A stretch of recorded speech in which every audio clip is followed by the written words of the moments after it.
Captain Lee Dongwu stood on the bridge of the Earthship Harmony, watching the massive alien station grow larger on the main screen.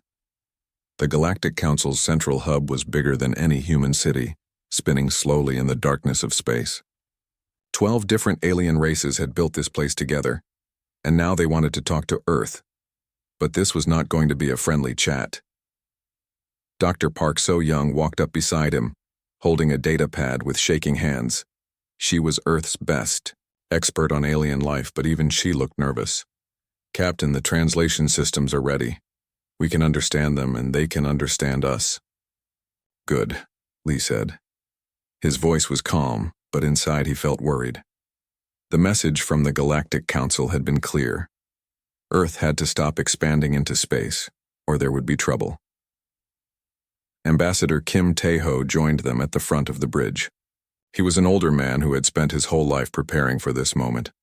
First contact with aliens was supposed to be exciting, but this felt more like going to court. "Remember," Kim said quietly, "we speak for all of humanity today. Whatever, they say we stay calm and polite." The communication screen flickered to life. A tall, blue-skinned alien appeared. Its eyes were large and completely black, and it wore robes that seemed to be made of light itself. This was Council Prime Veltar, leader of the Altarian species, and the current head of the Galactic Council. "Humans of Earth." Veltar's voice was cold and formal. "You have been called before this council to answer for your crimes." Lee felt his jaw tighten, but he kept his face neutral. "Crimes? We are not aware of any crimes, Council Prime." "Ignorance is not an excuse," another voice said. A different alien appeared on screen. This one looked like a giant insect with too many arms. "You have entered restricted space. You have built colonies where you do not belong. You are like children playing with tools you do not understand." Park stepped forward.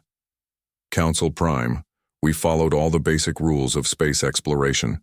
We scanned for life before we settled anywhere. We did not take any worlds that belonged to others." Veltar made a sound that might have been laughter, but it was not pleasant. "Belong to others? Child, this entire region of space has belonged to the Council for over 10,000 years. Your species has been in space for what? 50 years?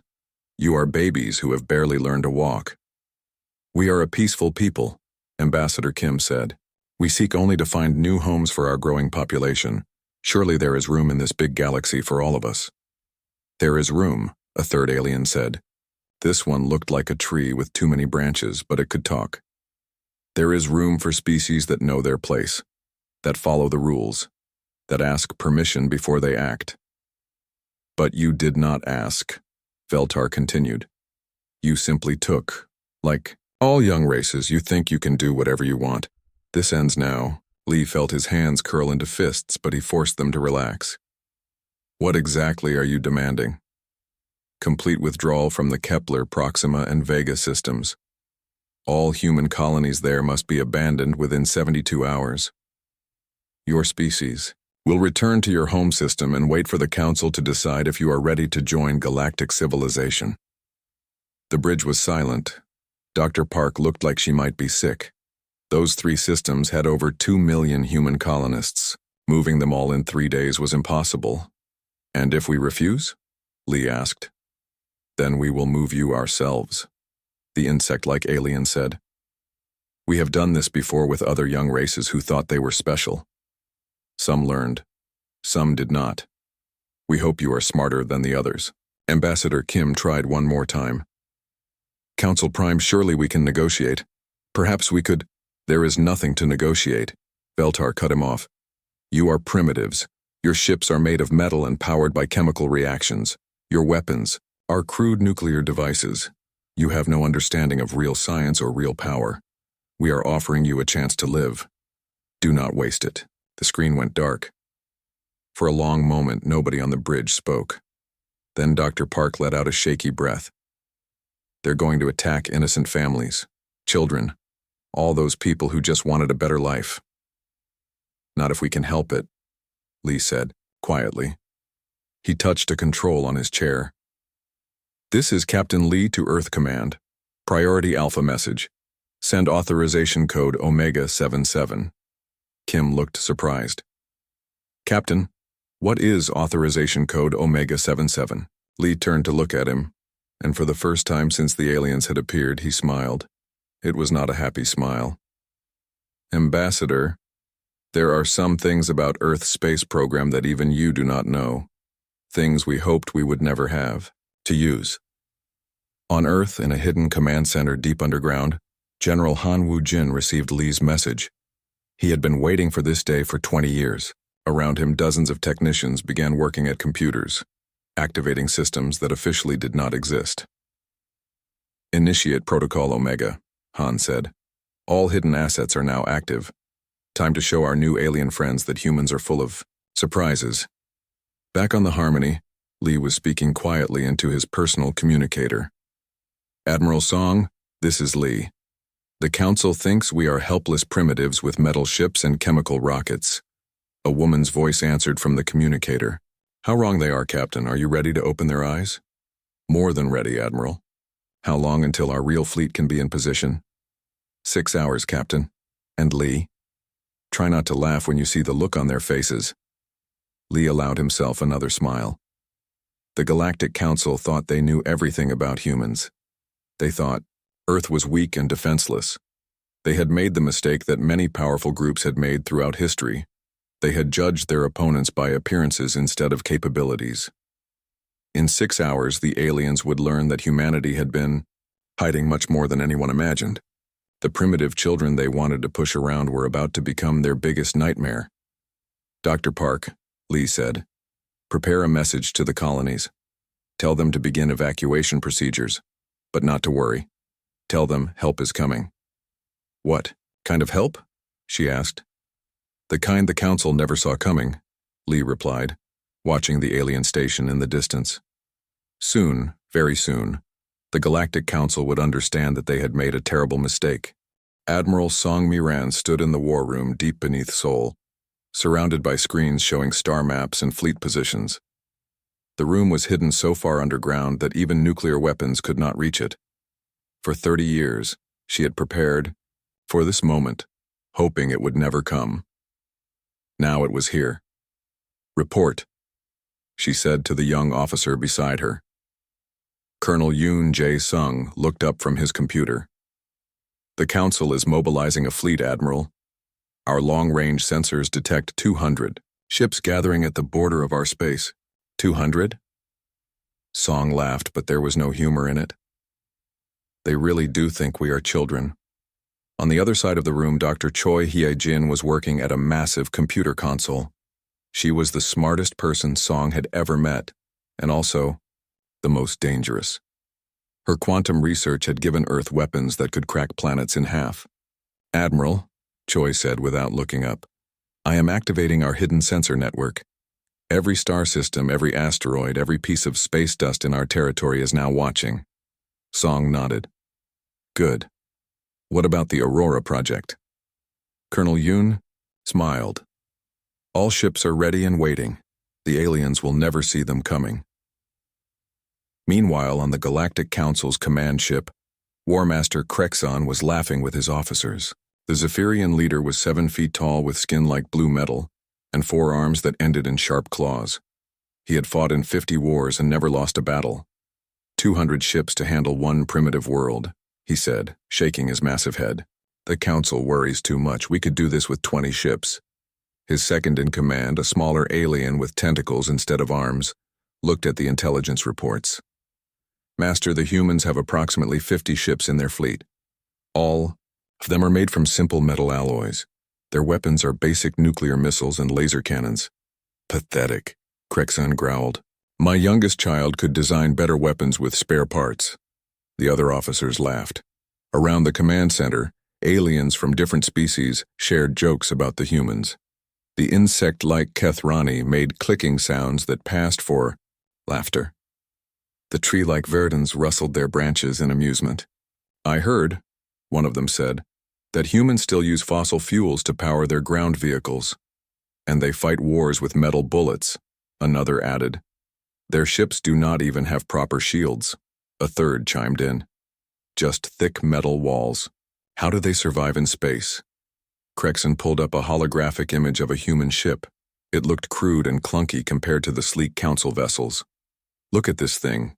It is like comparing a child's toy to a real weapon. Back on Earth, Intelligence Director Lim Seok-ho was reading the intercepted alien communications. Every word the council spoke, every plan they made, every joke they told. Earth heard it all.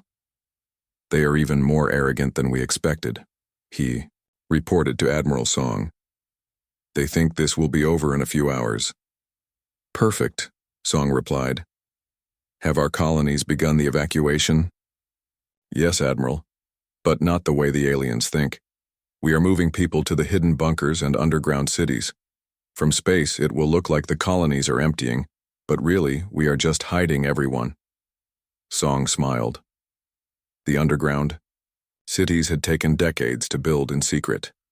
Each one could hold 1 million people and was completely hidden from surface scans. The aliens would think the humans were running away in panic. Dr. Choi looked up from her computers. Admiral, I have something interesting. The Council fleet is using standard quantum communication. Very basic, very easy to hack. Are you thinking what I think you are thinking? Song asked. I am going to send them some fake human communications. Let them hear how scared and helpless we are. For the next 6 hours, the Council intercepted dozens of human messages. They heard panicked colonists crying for help. They heard Earth military officers talking about how hopeless their situation was. They heard human leaders arguing about whether to surrender immediately. Listen to this, Crexon said, playing one of the intercepted messages for his officers. A human voice, sounding very scared, was saying, Our ships are no match for alien technology. We have to evacuate everything. There is no way we can fight them. The alien officers laughed even harder. And this one, another officer said, playing a different message. The humans are arguing about whether to destroy their own ships rather than let us capture them. Cowards, Crexon said with disgust. At least some species fight before they surrender. These humans want to give up before we even arrive. What Crexon did not know was that every single message was fake. Dr. Choi had created them all using computer programs and human actors. The real human communications were happening on channels the aliens could not detect or understand. On those hidden channels, Admiral Song was coordinating the largest military operation in human history. Phase 1 is complete, Colonel Yoon reported. All civilian populations are in the bunkers. The aliens will see empty cities and think we have run away. Phase 2? Song asked. The Aurora fleet is in position. 1,000 ships all cloaked and waiting. Song nodded. The Aurora project had been Earth's biggest secret. While the aliens saw 50 old metal ships, the real human fleet was made of vessels that could bend space and time. They used technology that even the Council did not understand. Phase 3? Dr. Choi answered this time. AI systems are ready. Quantum weapons are charged. The gravitational manipulation devices are online. And the Council still thinks we are primitives with chemical rockets? Yes, Admiral. Their intelligence reports have not changed. They see exactly what we want them to see. Song walked to the main screen, which showed the approaching alien fleet. 200 ships flying in perfect formation, completely confident in their superiority. They had no idea that they were flying into the most sophisticated trap ever created. You know, she said to her staff, I almost feel sorry for them. Almost? Colonel Yoon asked. They threatened our families. They called us children. They think they can push us around because we are young. Song's voice grew cold. Time to teach the galaxy that age does not always mean wisdom. In 12 hours, the Council fleet would reach the first human colony. They expected to find frightened primitives begging for mercy. Instead, they were about to discover that the human race had been preparing for this day since the moment they first looked at the stars, and what they had built in secret would change the balance of power in the galaxy forever. War Master Crexon stood on the bridge of his flagship Dominator, watching the human star system grow larger on his screens. The Kepler system looked empty and quiet, perfect for teaching these primitive humans a lesson. Sir, his sensor officer reported, I am detecting strange energy readings from the system. Strange how? Crexon asked, not really interested. Human technology was too simple to be dangerous. The readings do not match any known ship types. But sir, there are no ships visible on our screens. Crexon waved one of his four hands dismissively. Sensor echoes, space dust. These humans probably left some garbage floating around when they ran away. Behind him, the other council officers laughed. They had been making jokes about humans for the past 6 hours. The communications they had intercepted showed a species in complete panic, abandoning their colonies and begging their leaders to surrender. Fleet Commander, came a voice from the communication system. This is Council Intelligence. We have detected human evacuation ships leaving the Kepler system. They appear to be fleeing to their home world. Excellent, Crexon replied. How many ships? Approximately 40 vessels, all matching the basic human designs we have in our database. Metal hulls, chemical propulsion, no significant weapons. The Zephyrian war leader smiled, showing teeth like metal spikes. Then this will be over even faster than expected. What Crexon could not see was Captain Bei Junho, sitting quietly in the cockpit of the Earthship Silent Runner. His vessel was less than a kilometer away from the alien flagship, but completely invisible to their sensors. This is Silent Runner to Aurora Command, Bei whispered into his communicator. I am in position inside their formation. The aliens have no idea I am here. Copy that, Silent Runner, came Admiral Song's voice from Earth. How do they look? Confident. Very confident. They are not even bothering to scan properly for threats.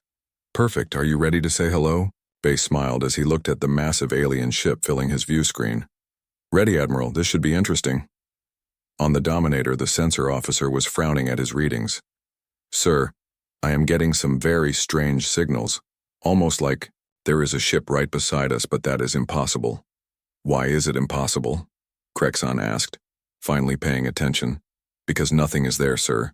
Our visual scanners show empty space. At that exact moment, the Silent Runner materialized, directly off the Dominator's starboard side. 1 second, there was nothing. The next second, there was a human ship unlike anything in the Council's intelligence files. The bridge of the Dominator went completely silent. The human ship was not made of metal.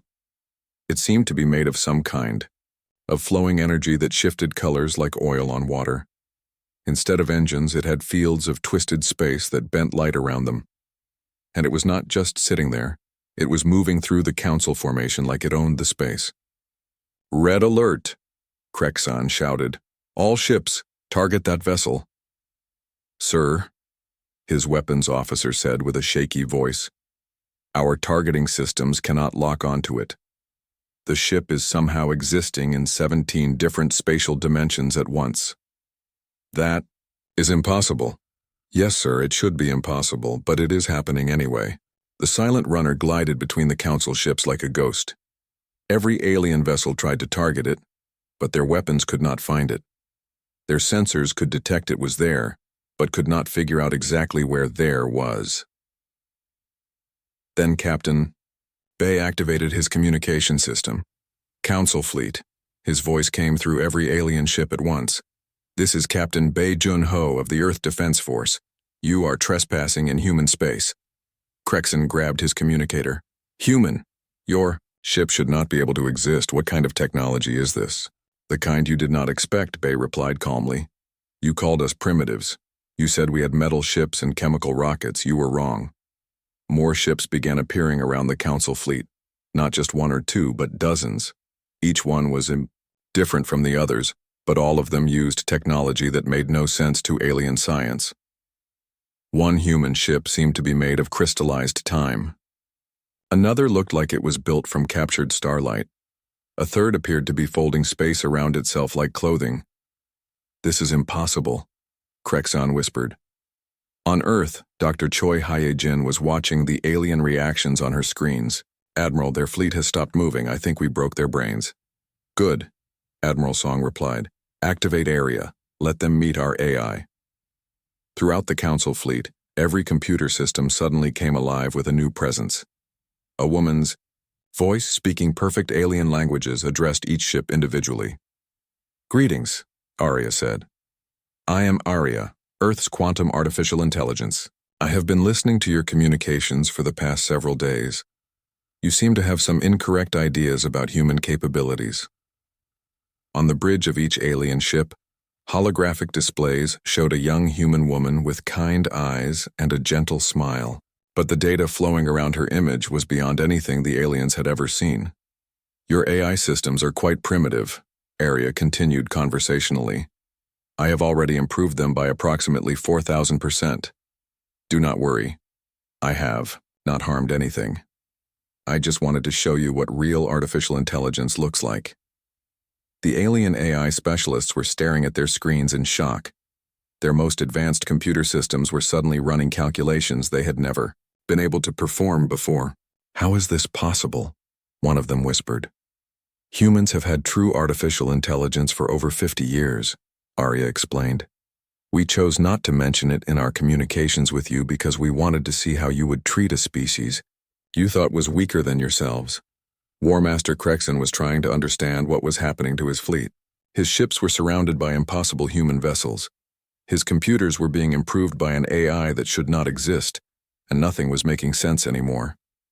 Human Captain, he said into his communicator. What do you want?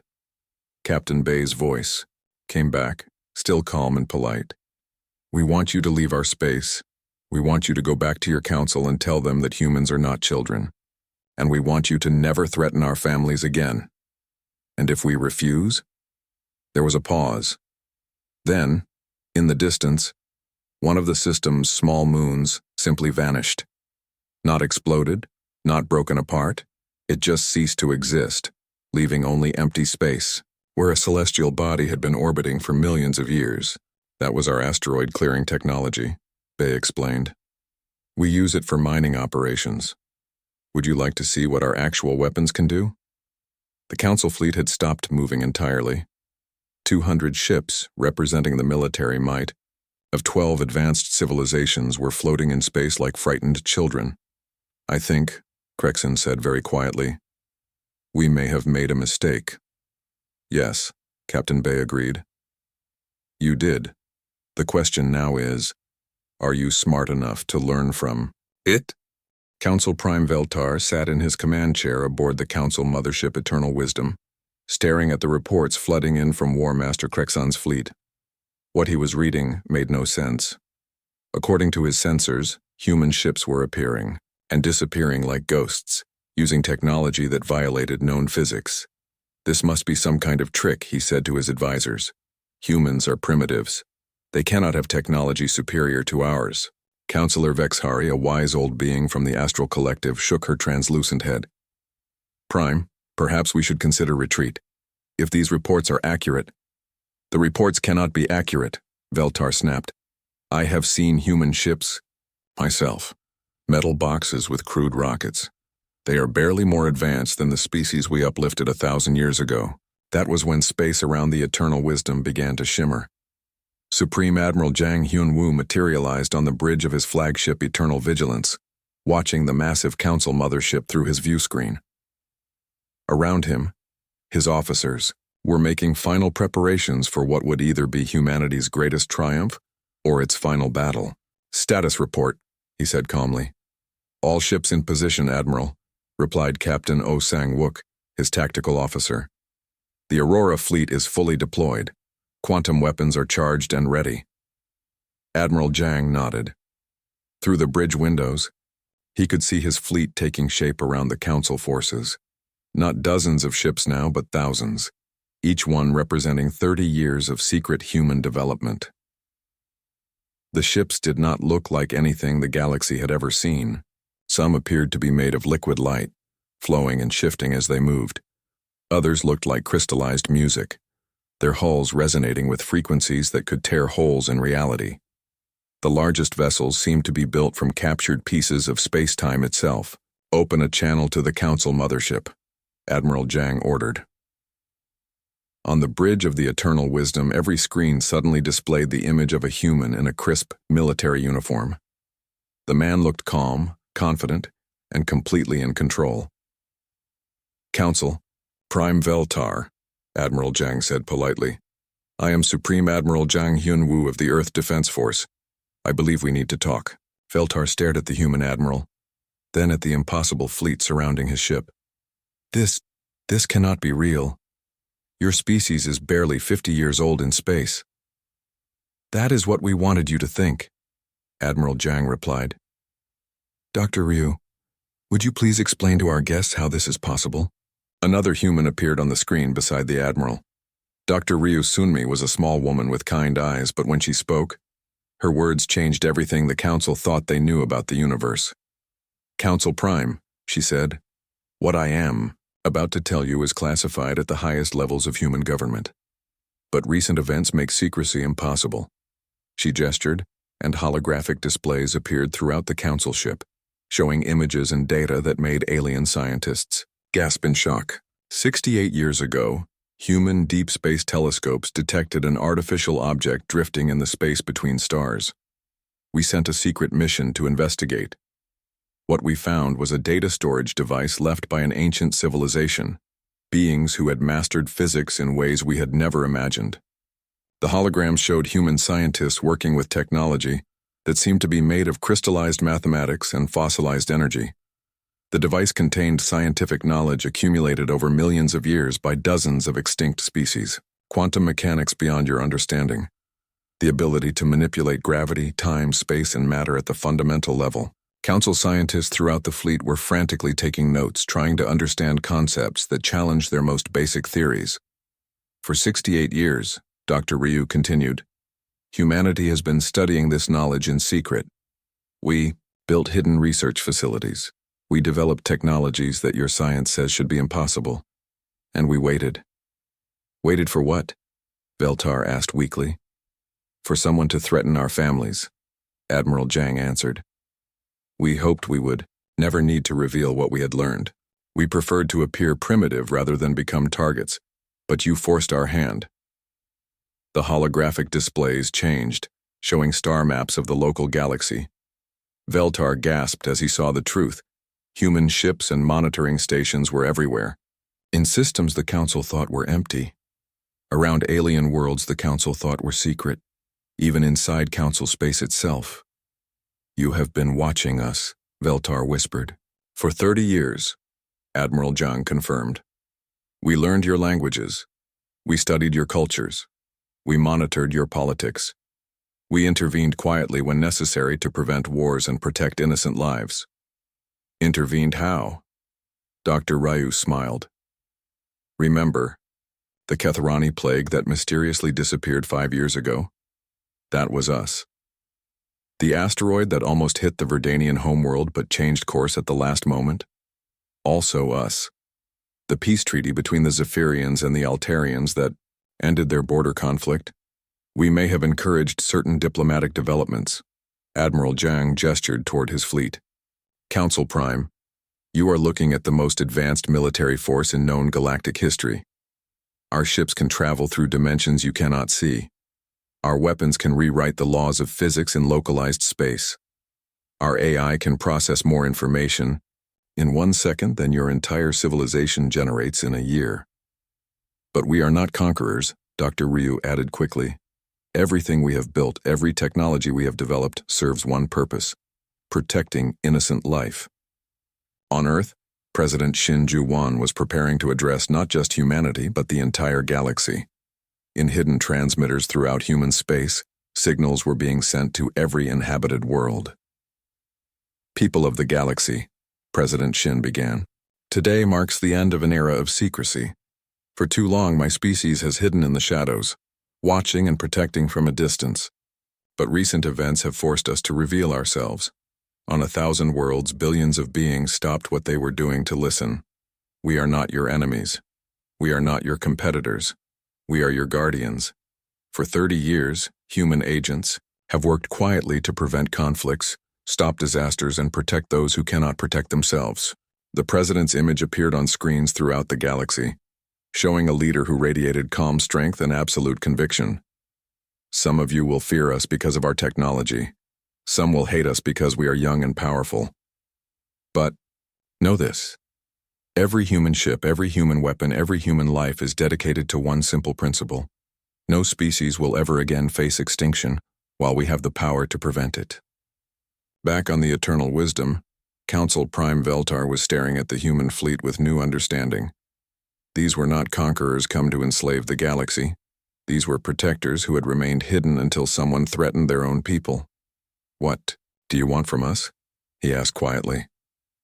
"Peace," Admiral Jang replied simply.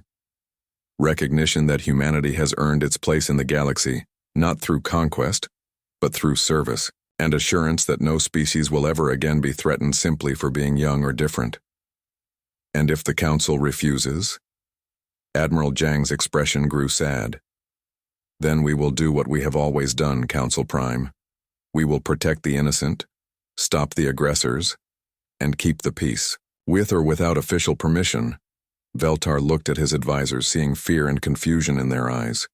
The balance of power in the galaxy had just shifted completely. The species they had dismissed as children had revealed themselves to be the most powerful civilization in known space. "I think," he said slowly, "the Council needs to have a very long discussion about our future relationship with humanity." "We look forward to that conversation," Admiral Jang replied. "But Council Prime, it will be a conversation between equals. The age of looking down on younger species ends today." 3 months after the revelation, Diplomatic Corps Chief Lee Min-ho stood in the newly constructed embassy station orbiting the former Council headquarters. The building was a marvel of joint human-alien engineering, designed to show that cooperation was possible between species. The station itself was beautiful, flowing curves of crystallized energy mixed with traditional alien architecture, creating something that belonged to everyone and no one. Ships from dozens of worlds docked at its ports carrying diplomats who were still getting used to the new reality. "The Galactic Assembly will now come to order," announced the station's AI, speaking in 47 different languages simultaneously. Lee walked to the human delegation seats where Admiral Song Mi-ran was waiting in her new role as Earth's military liaison.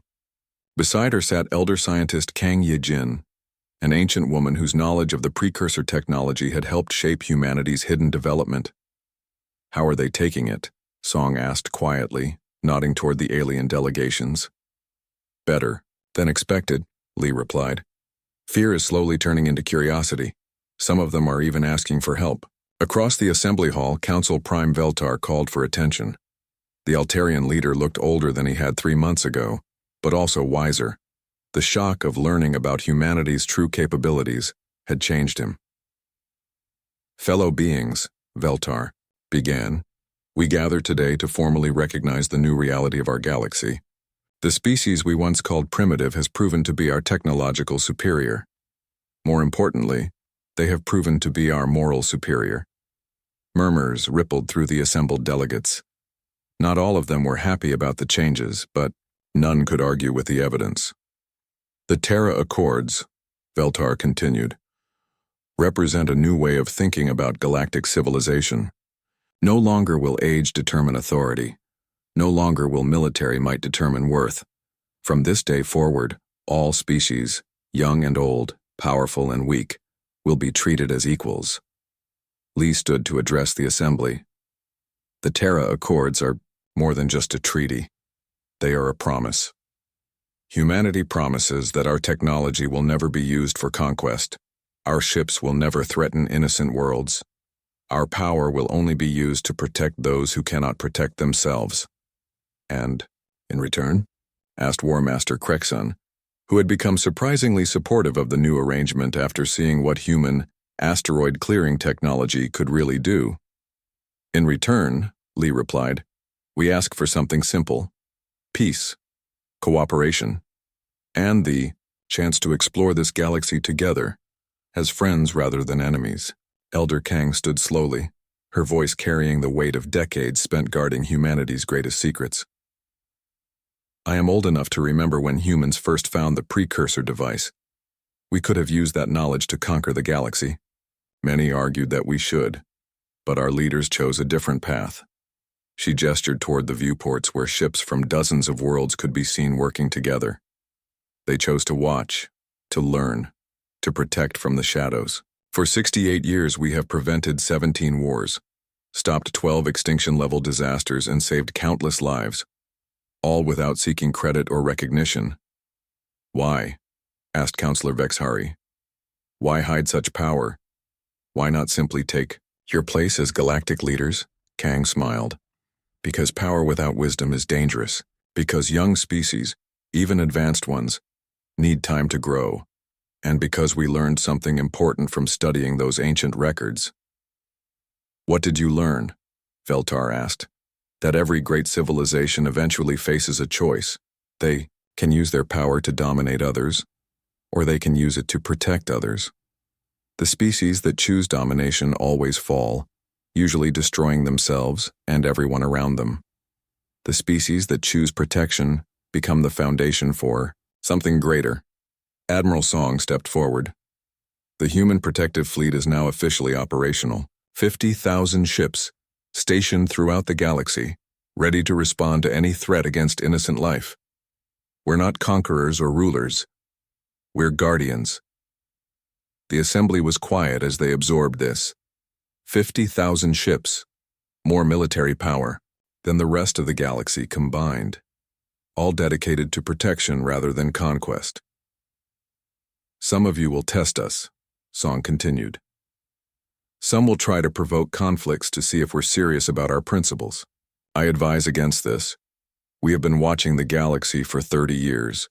We know who the troublemakers are. We know who threatens others for profit or pleasure, and we will stop them. Captain Park Do-hyun, the new commander of the protective fleet, addressed the assembly via hologram from his ship. Yesterday we received our first official request for assistance. The Centauri Federation was being invaded by raiders from the Dark Nebula region. The raiders thought they could overwhelm a peaceful species. What happened? Asked an alien. Delegate. The invasion ended in approximately 6 minutes, Park replied matter-of-factly.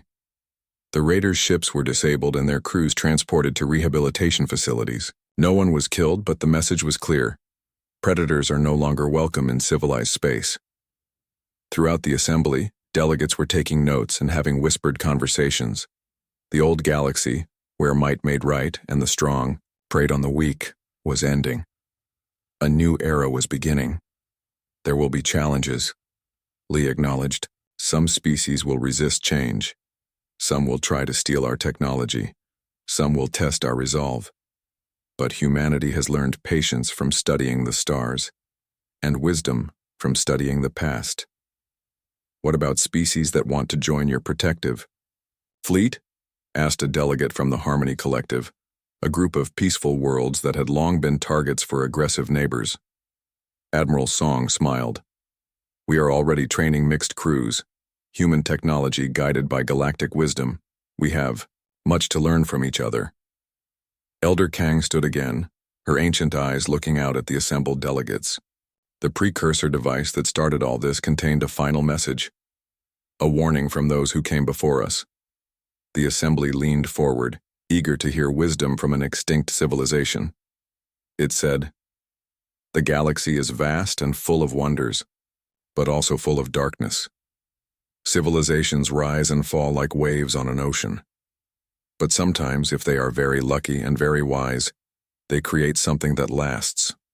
Not an empire built on fear, but a community built on hope." Lee nodded. Today we begin building that community. Not a human empire, but a galactic family, where the strong protect the weak, where the wise guide the young, and where everyone has a voice. The Terra Accords are hereby ratified, Veltar announced. Let this day mark the beginning of a new age of galactic civilization. As the assembly dissolved into celebration, Captain Park's voice came over the communication system. Protective Fleet Command to all stations. We have received 17 requests for assistance in the past hour. Peaceful species throughout the galaxy are asking for help against aggressors who thought the old rules still applied. Admiral Song activated her communicator. Approved. Show them all that the galaxy has changed. Show them that no one faces darkness alone anymore. Outside the embassy station, human ships began jumping to hyperspace, carrying hope to worlds that had never known protection. The age of hiding was over. The age of guardianship had begun, and in the depths of space, ancient monitoring stations that had watched the galaxy for millions of years registered something they had not seen in eons: a young species choosing wisdom over power, protection over conquest, service over dominion. The precursors would have been proud.